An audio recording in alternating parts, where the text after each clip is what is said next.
Okay, welcome everybody to our July Lunch and Learn. Today you will learn about gas and electric disconnect policies and utility bill assistance programs. We are not streaming this Lunch and Learn, however, it is being recorded and it will be posted on our YouTube channel after the fact. So alerts about that. So you will hear from me. I'm for those online or watching on YouTube. I'm Tina Shorten. I am the Regulatory Compliance Supervisor here at the Public Service Commission. I'm going to talk about gas and electric termination rules. I'll touch upon normal procedures, winter moratorium procedures, and medical exceptions. I will also give a very brief description of the LIHEAP and Energy Share programs. I will then be turning it over to Jonathan Ballou. He is the Energy Share Deputy Director. He will be the Executive Director soon, but as Rachel Haberman is working her way into retirement, he will be the Executive Director once he is fully retired. He will talk about Energy Share history, purpose, programs, and distributions. The HRDC networks, LIHEAP and weatherization overviews, and the benefits of coupling USB and private funds with federal funds. So we will get right into regular disconnect procedures. So if any account is past due, they can be shut off for non-pay. The regular process defines past due in Administrative Rule 38.5.1401, Parent 3. If there's a balance left unpaid at least 30 days after the bill is rendered, the account is considered past due and can be started up in the disconnect process. So some people will think as long as they make some payments, they're going to be okay. They can't be disconnected because they're making an effort. That actually is not true based on the definition of the administrative rule. So technically, even if they round down and their bill's $150.93 and they pay $150, they would have a past due balance at that 30-day mark, and so the utility could start them in that process. I don't know if they're ever that tight on it, but they could.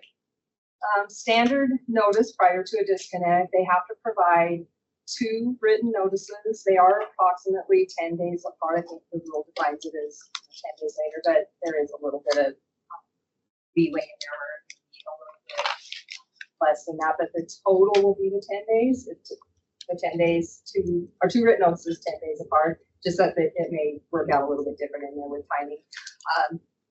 And then prior to disconnect, they do have to make a phone call attempt. If they can't reach by phone, they will hang something on the door.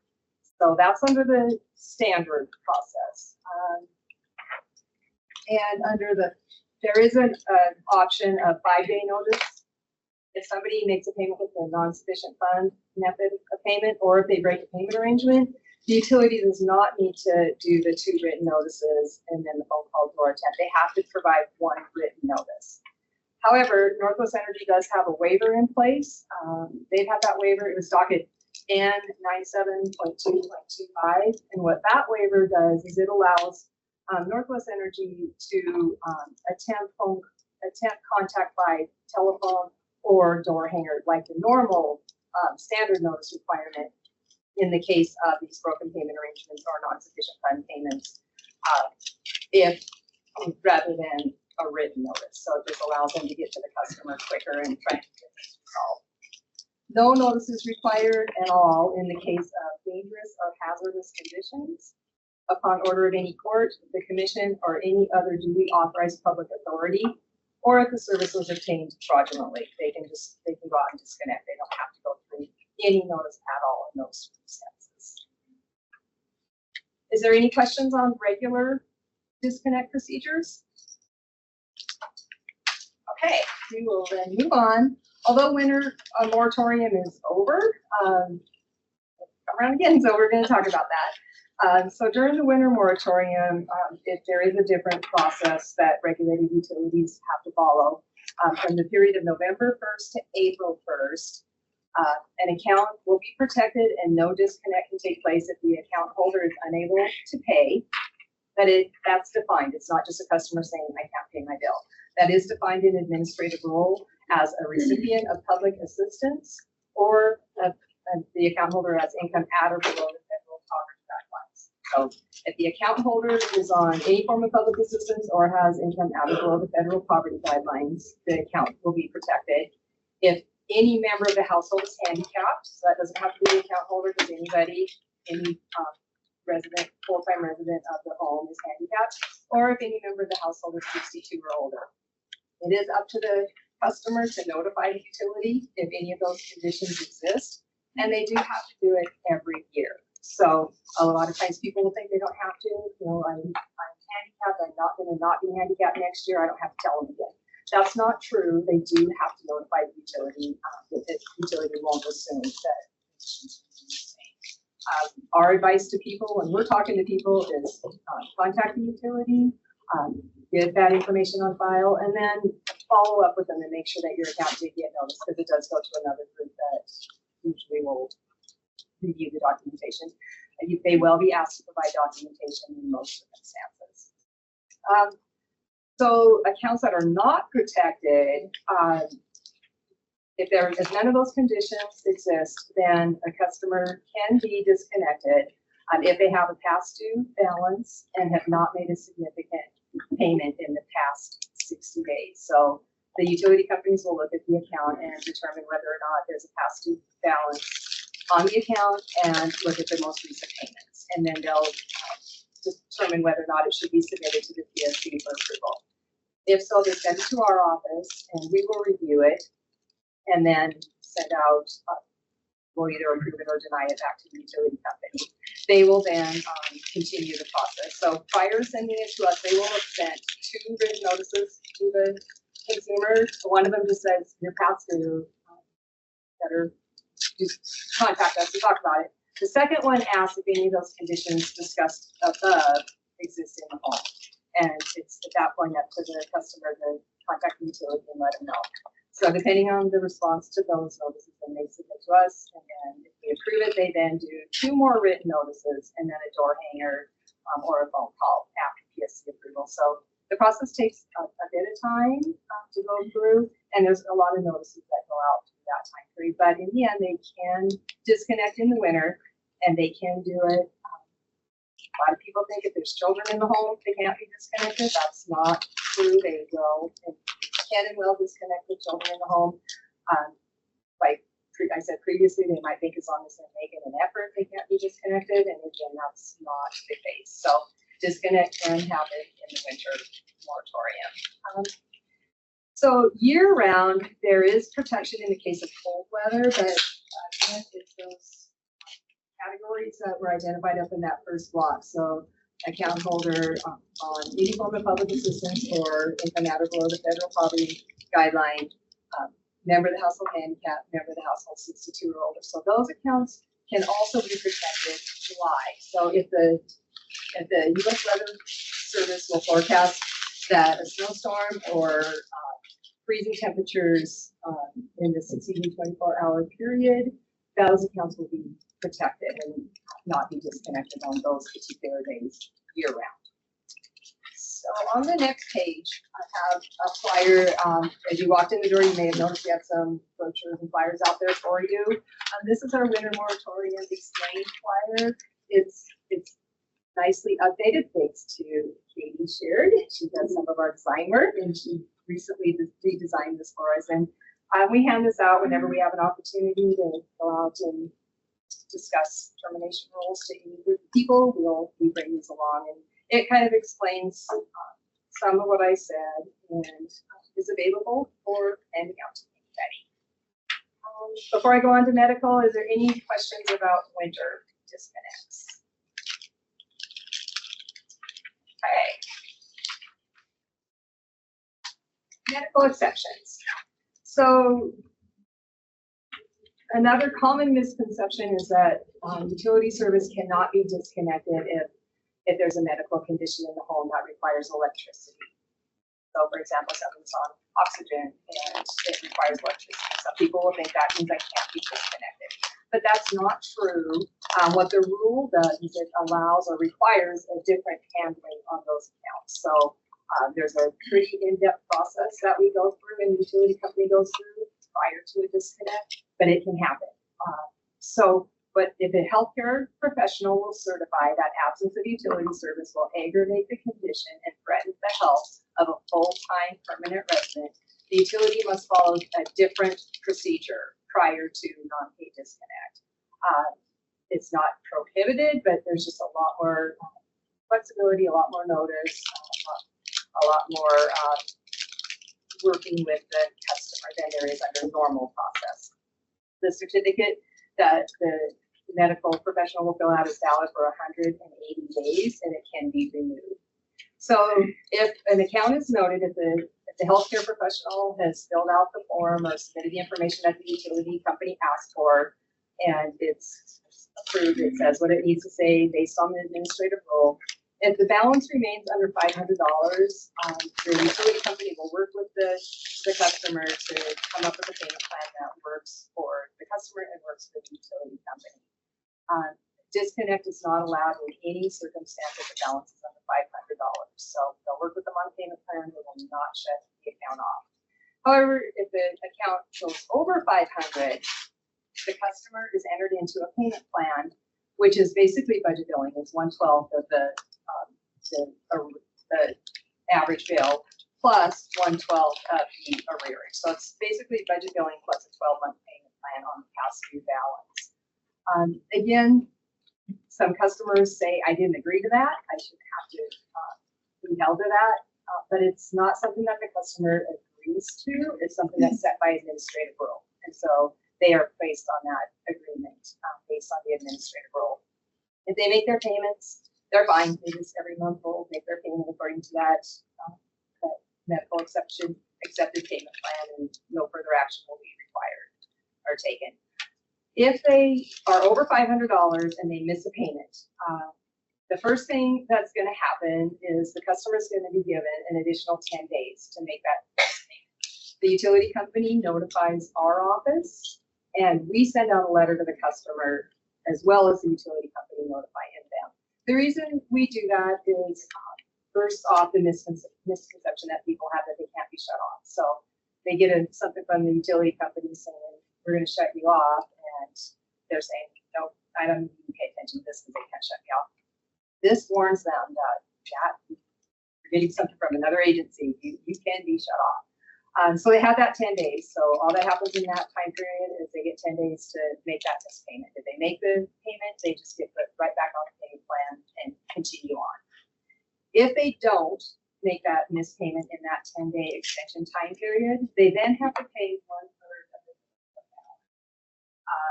They are given, again, another 10 days to do that. So the amount changes. Instead of being that budget billing amount that they were originally set on, they pay the 1/3. That might be more and that might be less than what that original payment plan was.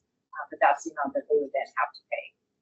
If they pay that 1/3 amount, a new payment plan is calculated back up under the beginning where it's 1/12 of the delinquent balance and the average bill, so the budget billing amount. So they get, at that point now, 12 months again of a payment plan. And the amount changes from what it was before.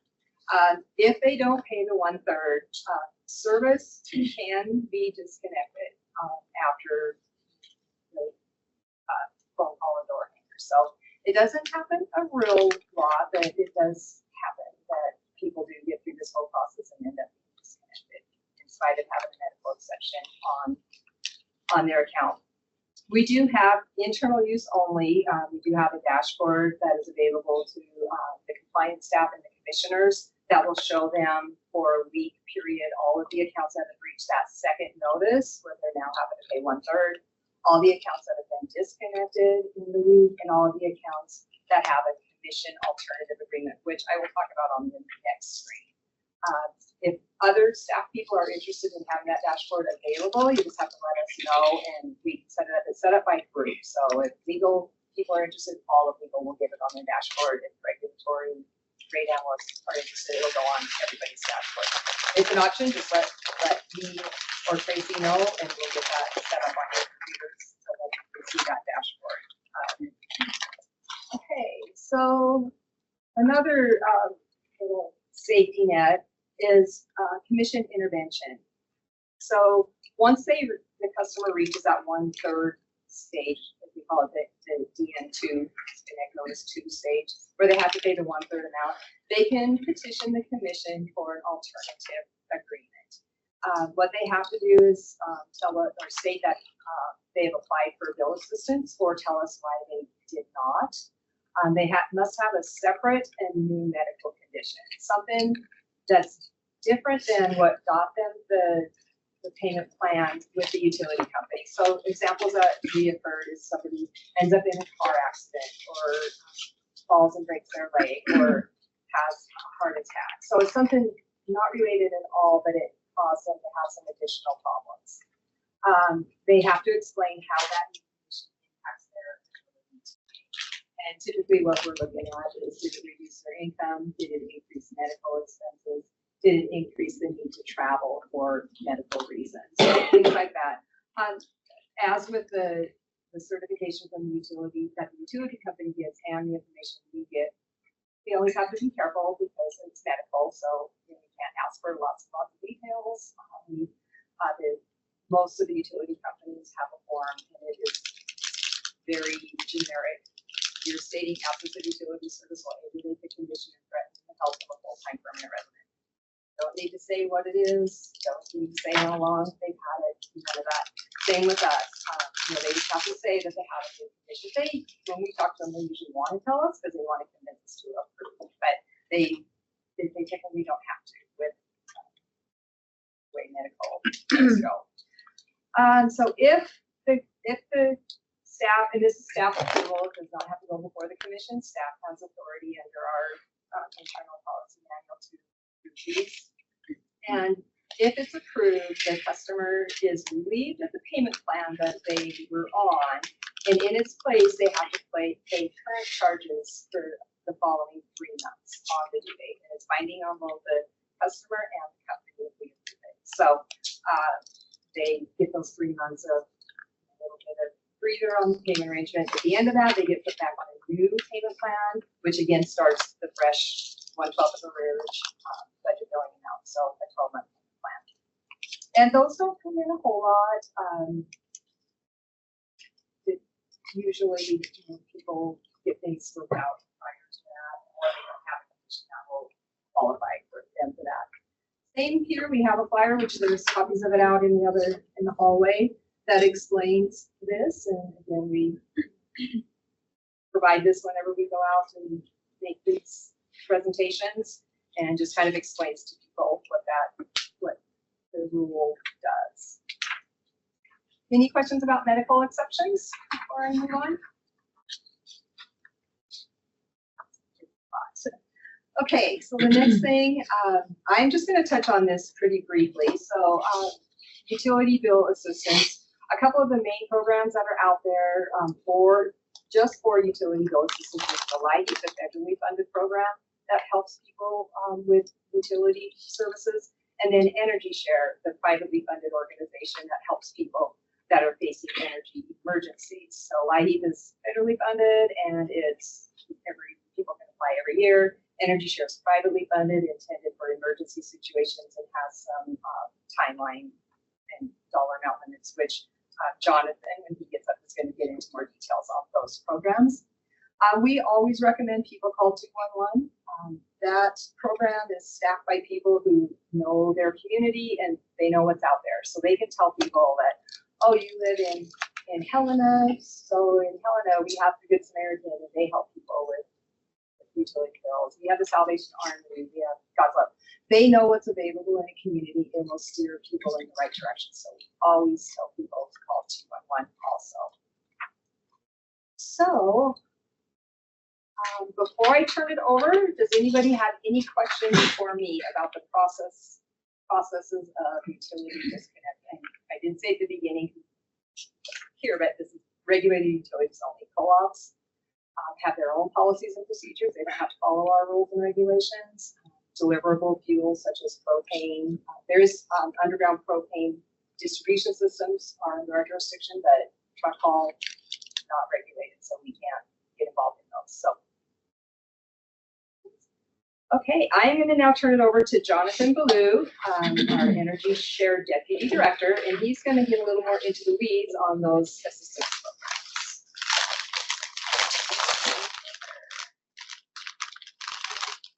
Thank you.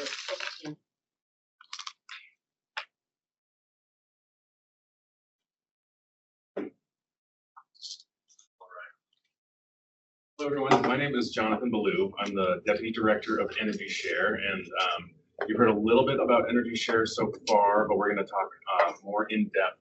And then we're also going to talk about the federal programs that Energy Share is meant to augment.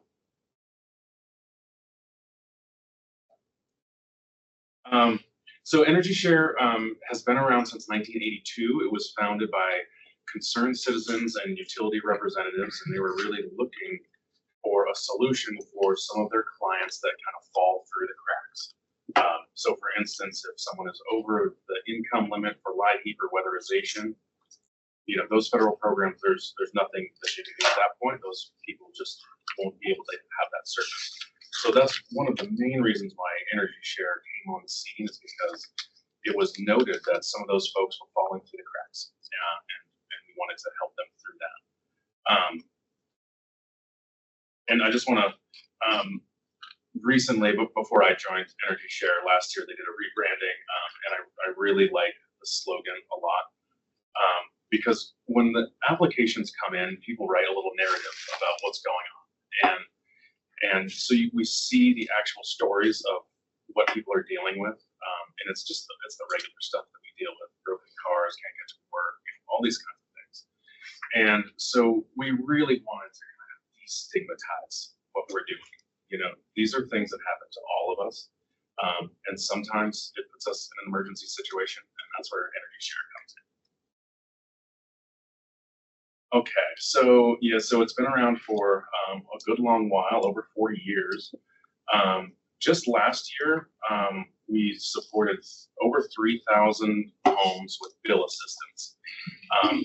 We do a little bit more than bill assistance, but just for the folks that needed assistance with their bill, it was almost $2 million, 1.76 million was dispersed to in Montana, for Montana families, to help them out of energy emergencies this last year. And then an additional 121 homes received furnace safety or weatherization appliance replacement services. So a couple of years ago, we expanded beyond just doing the bill assistance, because we found some more opportunities to supply services where the federal programs weren't able to. And so appliance replacements was a part of that. And so an additional 121 homes received those services.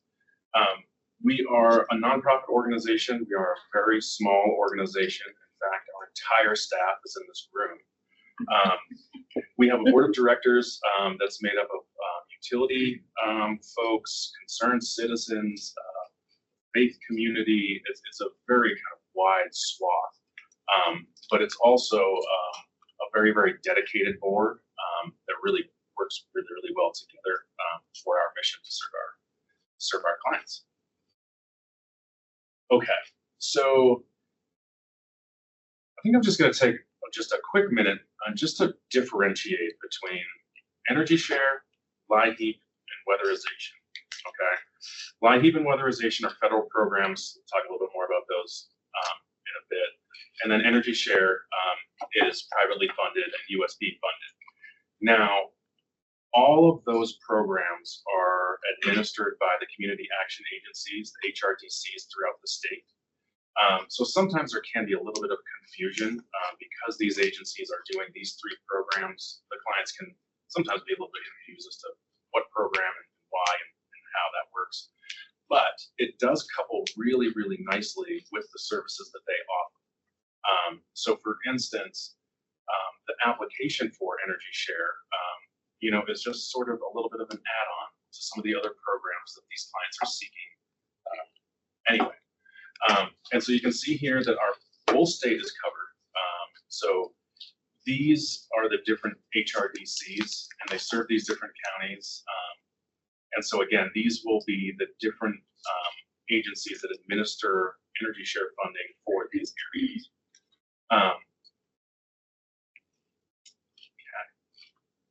So there's kind of three main services that Energy Share offers bill assistance and deposit assistance. So for folks to get back on track with their utility account. And then some of the newer offerings that we've offered in the past couple of years are appliance replacements, and then leveraging our private funds with the federal funds. So for instance, if someone was going to be weatherizing a house and they wanted to insulate the walls and it didn't pay back, it wasn't cost effective, this part of our program we could use our money to then make it so that the majority would get covered by a federal fund that wouldn't cover it otherwise. And then Energy Share really just covers a very small portion of the actual measurement. So that was really developed so that these private funds could sort of work alongside these federal funds and sort of augment where those federal funds kind of fall short. And additionally, we have partnered with 3 Habitat for Humanity organizations, and we are, it's sort of a cost sharing program to allow them to install high performance mechanical equipment in their new builds. So we are assisting them so that they can put in high performance heating and cooling and ventilation systems, so that these new builds really do have top shelf mechanical systems. And that's been a great program. We're using it in 3 areas, and we've had some pretty good feedback, and so we'll continue on with that. And then additionally, we do have some furnace safety programs for the MDU and Energy West areas.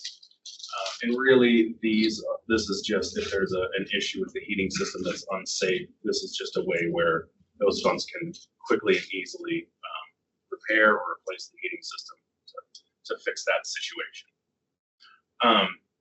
The last thing I want to say before I leave this page is I kind of like to think of Energy Share as supporting both the LIHEAP program and the weatherization program.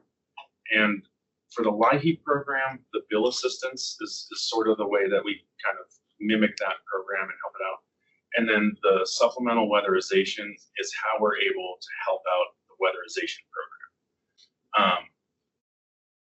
And so a little bit more on LIHEAP. So Tina touched on this, but LIHEAP really is sort of a critical part of our program. And LIHEAP really comes for Energy Share. So if a client applies for Energy Share, they're going to do their LIHEAP application first, and just to make sure that those federal funds are spent out first. So this program is administered federally by the Health and Human Services. Most recently, it was funded at $3.7 billion for the United States for fiscal year 25, and Montana received about 21 million. That 21 million offers the utility assistance for the clients, but within each state, they can also take a share of that money to put towards weatherization services. So part of that 21 million went to weatherize homes in Montana. It is a low income program, so clients need to be at 60% of the state median income.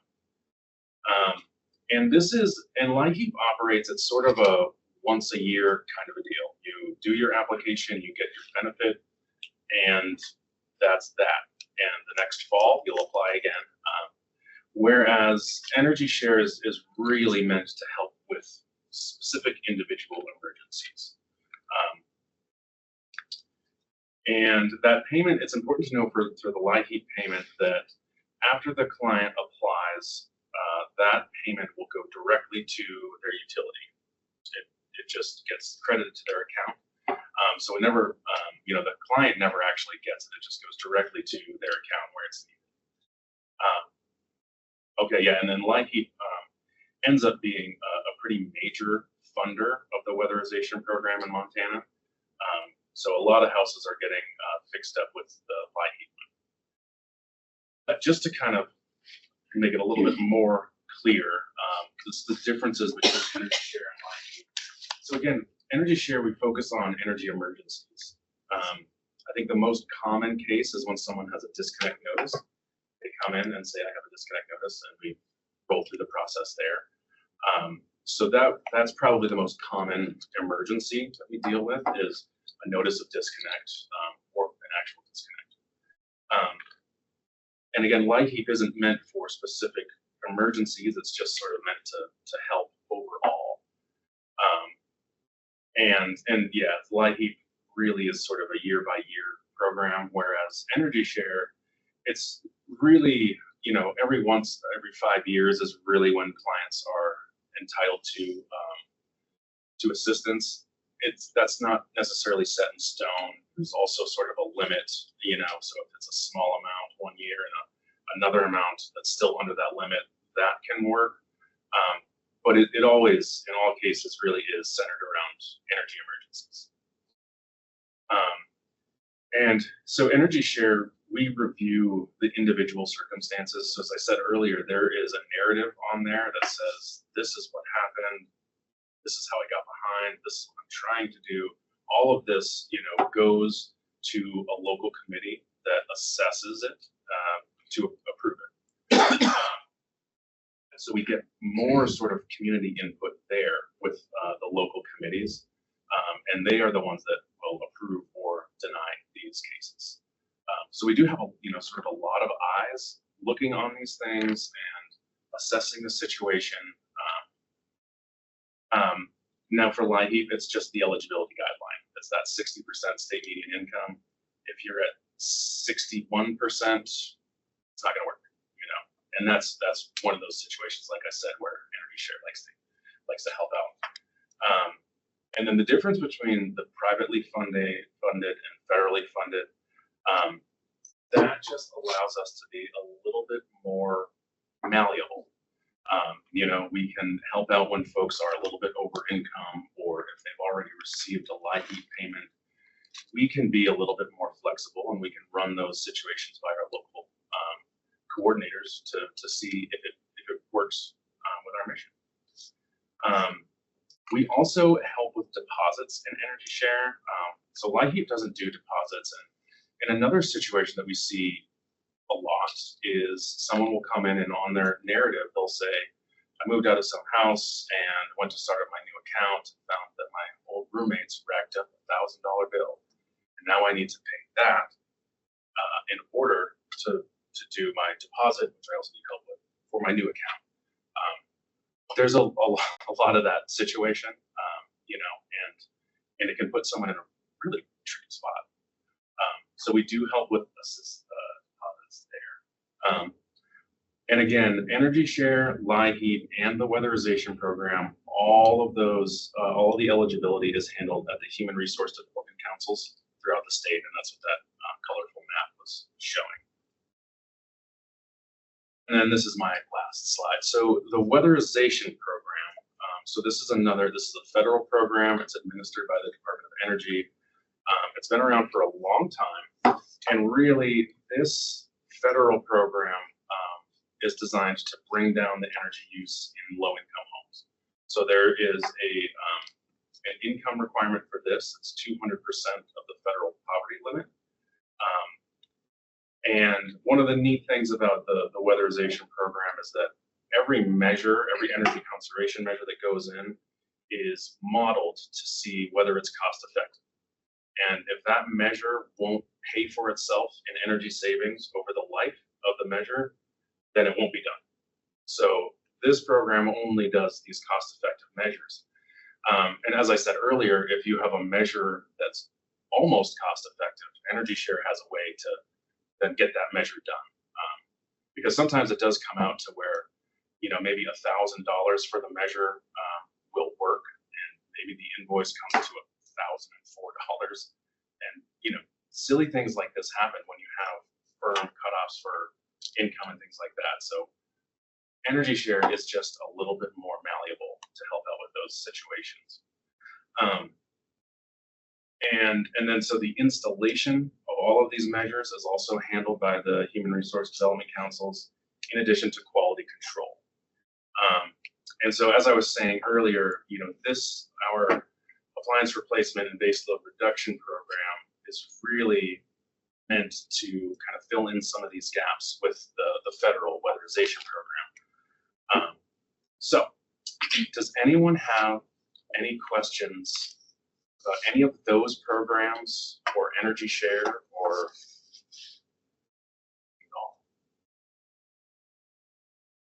Yeah, could you talk about any trends that you're seeing in participation for bill assistance or weatherization? Yeah, sure. So, I mean, one thing that we are tracking right now is how things will go in the fall with federal funding for LIHEAP, because that's really kind of the first step in the fall for the low-income clients to get their LIHEAP payment in. And so that's something that we're watching very closely as to when those funds come out. But in terms of trends, boy, I might turn to my colleagues for that, as I'm pretty green in my position. Yeah, and so once the federal funding from the COVID area got used up or returned, our usage and applications have gone up dramatically. This last fiscal year 25, we helped a few more households than the year before, but the year before that was way lower than fiscal year 24. So we're seeing a real need, just inflation and rates and everything else that's been hard on people. And I notice it when I go to the grocery store, so that's.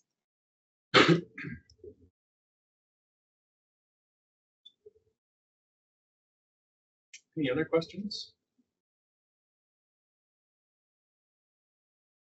Yes. Federal government recently, I guess it's in the big bill, is cutting LEAP by a lot. I've heard 60%. I've heard it's been eliminated. Can you tell me exactly what the standing on that is, and if it's reduced 60%, how will that affect your ability to handle what would probably be a new overflow? Sure. So my understanding, and it's constantly changing, but with the big bill that LIHEAP and weatherization have been explicitly left out of that legislation. However, there was a lot of staff reductions in the HHS office already. I think the news stories that brought it down to one employee and a couple of contractors. So there's sort of a couple things afoot here. There is Congress needs to fund the program, to authorize the program, and they'll do that likely in a continuing resolution in the fall. But then the other issue is, even if the program is funded, do the folks at HHS have the ability to actually get their work done, get the checks out, get the plans approved? And that, I think, is, I think that's more what I'm concerned about right now. LIHEAP has been a bipartisan supported program for many years. So it stands to reason, especially with a continuing resolution where you're sort of starting on last year's funding, that I'm not as concerned about LIHEAP getting funded by Congress as I am about them actually being able to implement the program.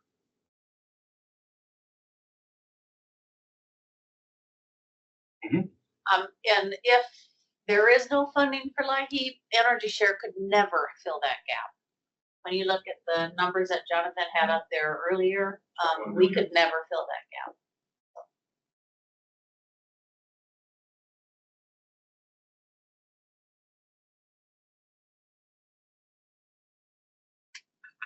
Any further questions for me or for Jonathan? Both of us will be available if somebody just wants to chat afterwards. If you don't want to talk in front of everybody, but you're really curious about something, but you want to do it in front of everybody, we'll hover around for a while, and anybody can come and chat with either one of us if you'd like. We did have handouts out here on the table. If you didn't grab any, you can swing by and grab some handouts. And thank you, everybody, for coming. Thank you.